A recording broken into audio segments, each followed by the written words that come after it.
Lakers Nation, what is going on, guys? So good morning, welcome back to the channel with a new video on this beautiful Sunday day. Hope you guys are having a blessed one with your friends, your family. But I'm officially back, and I know I haven't posted a video in a while, in almost a week, but I've been very busy. I did promise to post almost every single day, and I'm so sorry I haven't been able to keep my promise like I do always. But school's been in the way, and I've been in class, so that's why I've been posting as consistently. But I'm pretty sure it was like a day ago or the day before yesterday, I did post a YouTube short. But today I do got a special video, and today's topic, we're gonna be grading the Lakers free agency slash off season. So the way this video is gonna work, we're gonna be talking about the moves, the additions, and the subtractions that the Lakers have made in the offseason, right? But before I get further into the video, in just a second, and break it down, like, don't worry, got you guys covered, really. I'm super excited, especially as a diehard Lakers fan. Make sure you guys like each of my videos, I mean all of them, to get it to more people, and share with your loved ones, your friends. And also make sure you guys smash the subscribe button. Like, my goal literally is to hit 4K subs. It's free. Like, what are you guys doing? If you guys don't want to miss out on any future Lakers sports content, and just stick around for more Lakers content. And also make sure you guys turn on the notification bell as well. It's super important, especially if you guys just want to stay updated and notified. And make sure you guys follow my socials if you just want to stay connected with me, and just follow my platforms and stuff like that. Like I said, the links will be down in the description, and stick around for more Lakers content. So it's gonna be a fun entire ride. Enjoy the video and get your popcorn ready. So don't skip this video, because I have a lot to talk about and say. Like, it's super important. But I'm not gonna waste too much time, and let's get back into today's video, right? So starting with the Lakers offseason, it was a little bit slow, like the first, second day of free agency, and then I believe it was like a third or fourth day, correct me if I'm wrong. It's been quite a while because it's been a long offseason. But the Lakers did make their first move, in addition, by acquiring Ravia. I know there's some people who are just wet between their ears. Some are casuals, don't know who Ravia is, but he's 23 years of age. He was on the Memphis Grizzlies, spent majority of his career over there, and then he got traded to the Sacramento Kings around the trade deadline. Like, he's not a bad defender, like people make him seem to be, but he's improved his defense. Even when he entered the Lakers facility and had that first interview, he even said he's worked on his defense. Like, it's not as bad. It's never going to be elite, but can it be serviceable? Can he not get cooked? Like, I don't expect him to be elite, but he does really have the potential to be a 3-and-D wing. He's versatile. He's listed like, what, 6'8", 6'7", 6'9". He can really guard 1 through 4, or even, I should say, 2 through 4. He can guard some fives, but you really don't want him guarding the fives. I mean, I would say he's better than Roy Hachimura defensively. Like, he could just guard the more athletic, hopper, twitcher wings. But before that, injury with the Sacramento Kings, his production wasn't bad. Like, he was averaging around like 18 points per game. Like, don't quote me on this, but I saw like the stats. Like, they're just backing up. But the Lakers did sign him for at least 2 years, worth about $12 million. Annual average salary is $6 million, so that's good. I give it like a B minus, maybe a B plus. Let me know in the comment section if you guys agree with my grade, take, or do you guys disagree. Like, let me know and give me constructive criticism. But in order for the Lakers to make this move, the Lakers had to really let go of Dorian Finney-Smith. I know it is kind of frustrating, because it's like, man, he gave up 3 second-round picks, DeAndre Russell expiring contract, and then Max Lewis, who, by the way, is not even on the Brooklyn Nets no more. They did cut him, I believe, and he was on the Dallas Mavericks for the Summer League roster. But I do digress. But Dorian Finney-Smith, like, he's the type of player, prototypical 3-and-D player, that just want to combat your stars like Luka, Doncic, LeBron James, because we all know that LeBron James needs shooters, guys that could just knock down the three occasionally, consistently, at a high rate. And that's what he's able to do, like, play some very good defense. He's one of the few players, if not, NBA players, to guard 1 through 5. Like, it's actually insane. He's a very good rebounder for his size. Like, he's like 6'8", 6'9", but obviously he did decline his player option. I know it's not a team option, but it was like worth about $15.7 million. He went to the Houston Rockets, and I feel like the main reason why he chose to go there is because he wanted to follow his, fellow, teammate who used to play with him in Brooklyn. By the way, Kevin Durant. So, they traded for him, Houston. They did trade away Jalen Green and Dillon Brooks to the Phoenix Suns, so they really needed that replacement defensively, so that's why they brought, Dorian Finney-Smith. But in order for the Lakers to sign Ravia and, open up the floor in the E, the Lakers had to do it. They had to let go of Dorian Finney-Smith, which does hurt, but I think he could be a high, blue chip player that could just fit in any contending championship team. But now you got, your center locked up. You got DeAndre Ayton, who got bought up from, the Portland Trailblazers, which just didn't see coming. And this was like a last-minute thing, before, free agency. Might have been 2 days before free agency. We all thought that we're going to get Clint Capella, Brook Lopez, or maybe, trade for Nikola Vucevic around the trade deadline, or him potentially getting bought out. But obviously, before, the Nikola Vucevic rumors and, Clint Capella, Brook Lopez, this was like the last thing, like, that just came out of nowhere, left field. So they knew that, he was going to come to the Los Angeles Lakers. I know Lakers fans knew, other teams knew, like GMs knew that we're going to get DeAndre Ayton, and this can potentially be his last, chance, because him being out of the league, or even getting close to a contract that he wants, because he's making around like $35 million. I believe it was supposed to be expiring in the 26 season, correct me if I'm wrong, but he got like $25 million off, the buyout. He took like a 10% discount, correct me if I'm wrong, but he did sign with the Lakers for at least 2 years, worth about $60 million. And don't quote me on this, I can't remember, I have to look back at the contracts, but he was making around like $8 million. So that's what the Lakers signed him for. He got Ravia for very cheap. What would I give DeAndre Ayton signing? Obviously, maybe an A. Not an A plus fully, because we have to see how he plays alongside Luka Doncic. But I'm not saying he's going to be elite defensively. He's not going to be Anthony Davis defensively. He's not going to be your, blocking shots. I mean, he had good seasons defensively. He even said himself in the Lakers, press conference or interview in the Lakers facility that he really wants to work on his defense this offseason, his rim protection, his, shot blocking, which he should buy in. But when you got Luka Doncic like a top 3, if not top 5 player, losing weight, working on his explosiveness and being in shape, staying ready, working on his game, his craft, and actually, lifting weights. I mean, you could see, I'm pretty sure he did get, injured in the first expedition game. Correct me if I'm wrong. I'm pretty sure it was against Germany. It was one of those teams, but it was overseas for Slovenia. And luckily, he did come back. But it's not like he missed, the next game. He did play. I would have set him down, especially for the Lakers standpoint, because you're paying a guy who's making lots of money. Like, he's going to be your franchise player, right? But, I mean, I like it. I love it. Like, I'm not going to just, bash DeAndre Ayton. I know I made videos on him, talking about him, saying, like, I'm not a super, big fan of DeAndre Ayton, but at least I'm giving him the chance. I'm willing to see what he does bring on this team. Like, he's going to be very good in the pick and roll. Like, Luka Doncic is going to make him look very good. Like, he could give you double-double. I mean, for the Portland Trailblazers, for a team that's not even good, he was, giving you around 11 points per game and giving you, like, 10-plus rebounds. I think he can even give you more than that, especially playing alongside Luka, LeBron James, and you got Austin Reeves as your third option, like, on this Lakers team. Like, the Portland Trailblazers don't have a LeBron James, Luka Doncic, Austin Reeves. Yes, you could say they had Scoot Henderson, they had some, other players, but they don't have that, right? But you saw DeAndre Ayton, you saw a clip of him, working inside the paint.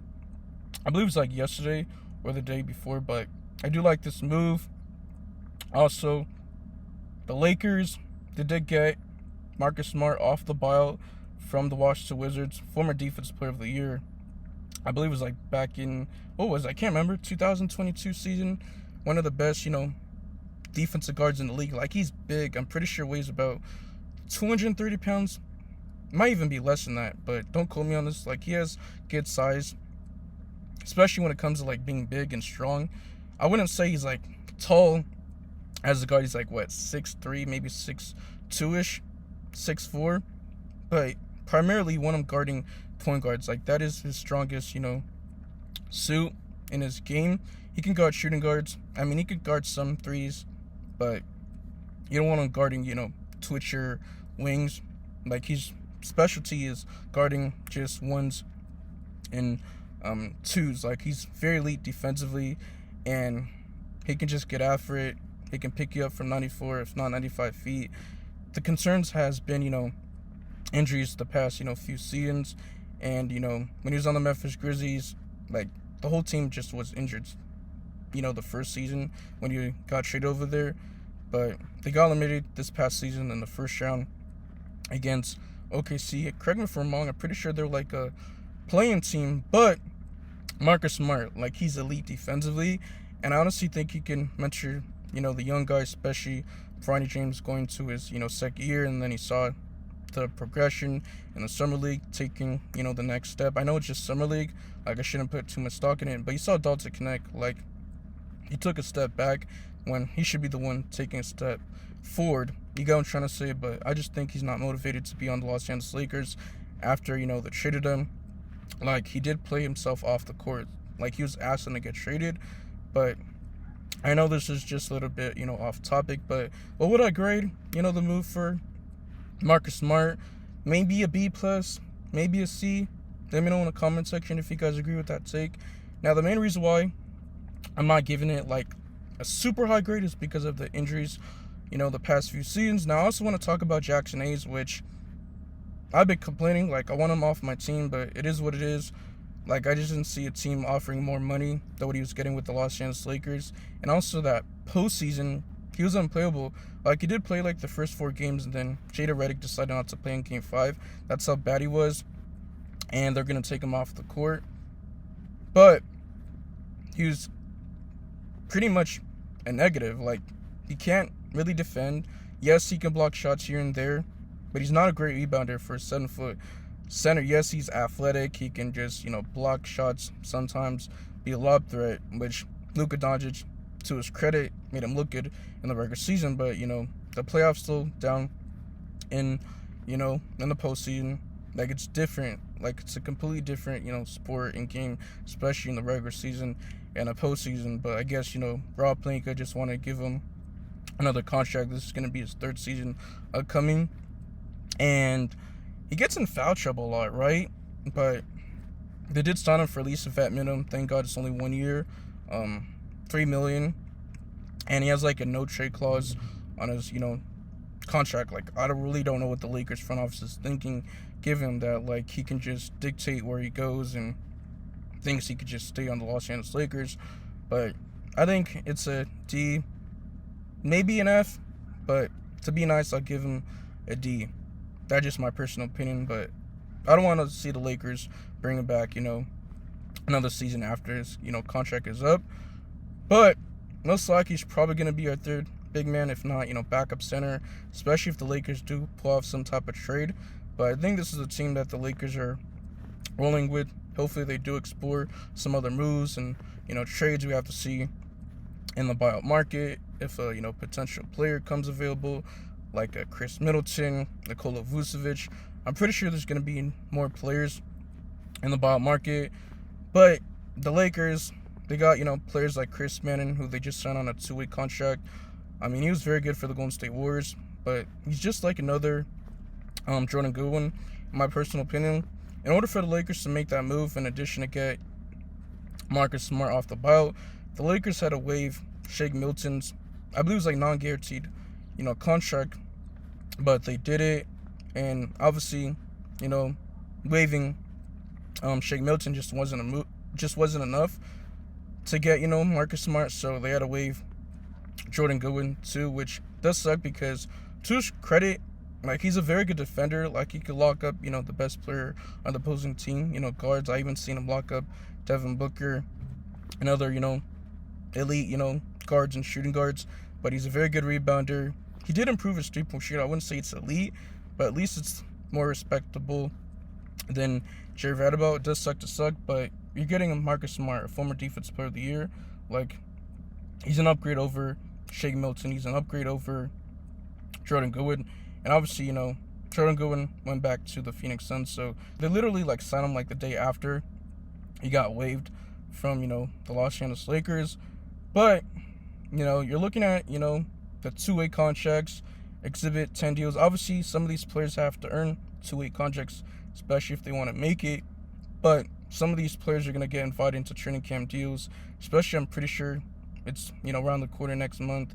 So I'm super excited. And then you got preseason in October early, and then you got, the regular season start in 2025-26. So you got a bunch of guys. You got Augustus from SMU. I can't pronounce his last name. I always forget, but I'm just going to say Augustus.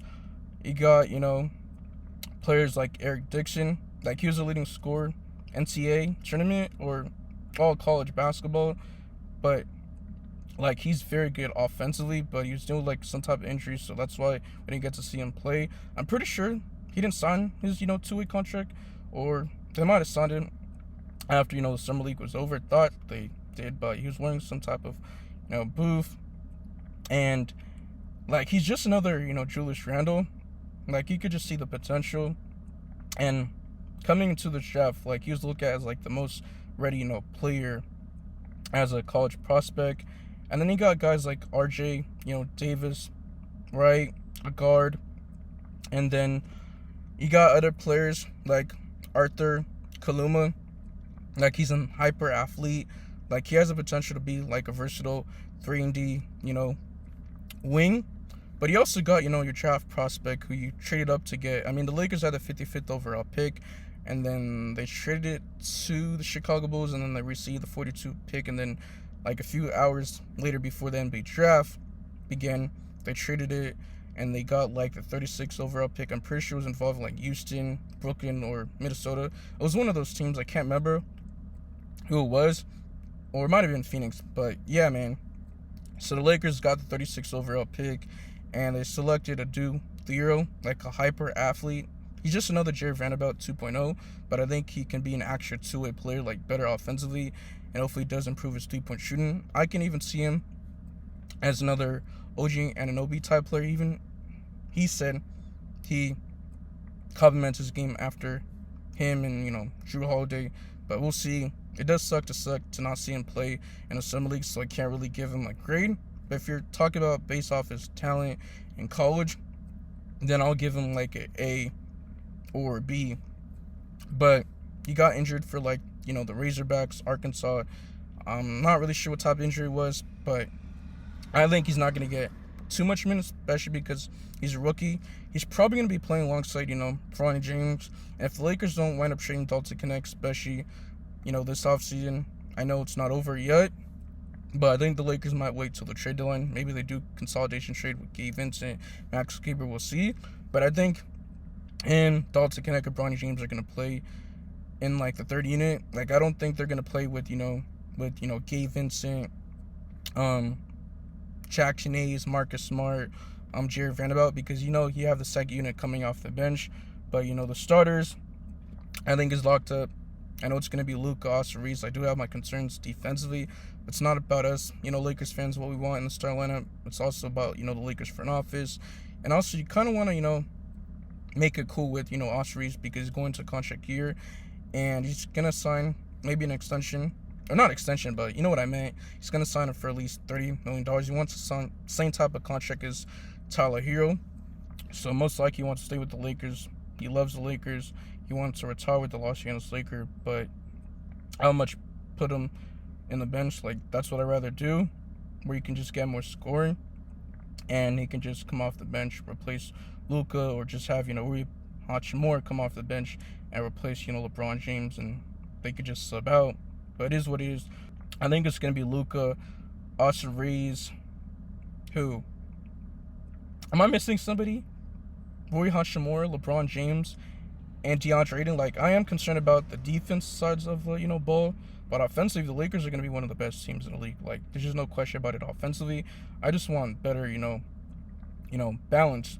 But that's what I really got for today's video. You Lakers fans, NBA fan in general, you guys let me know in the comment section. How do you guys feel about this, free agency, my grade, in the offseason? Do you guys like it?